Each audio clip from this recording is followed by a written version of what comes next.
and it is becoming abundantly clear that a lot of learning this fall is going to be done online. It creates challenges for students, parents, and teachers all across the board.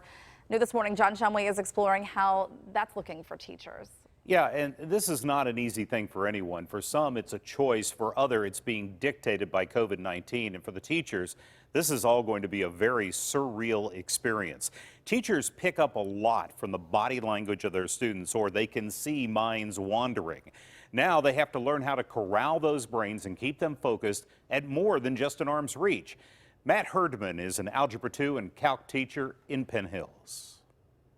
We have a lot of teachers that have been a teacher for a long time, and they're stepping out of their comfort zone and they're embracing it.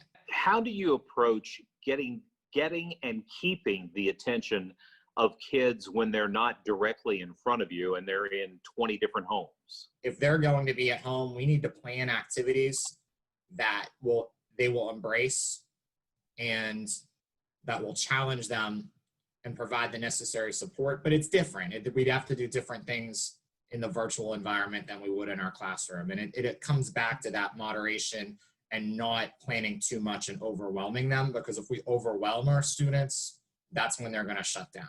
I think a lot of people at this point are familiar with Zoom calls. Is that how an online classroom works? So I can't say what it will look like. Ultimately, it would be great if my kids were there. I could share a screen and do math problems and explain. How do you duplicate what you can do in a classroom where you would be able to walk among the desk and see a young person working on something and say, try this, try that?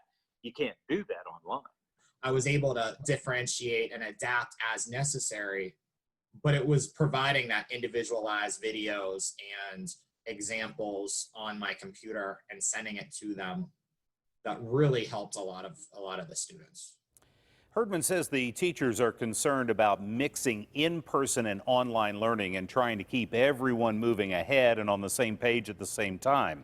And Heather, students may miss out on a lot at school, the interaction and all that kind of stuff, but he believes that the educational process will be able to move ahead successfully. And in our next half hour, we're going to talk about how to set up at home.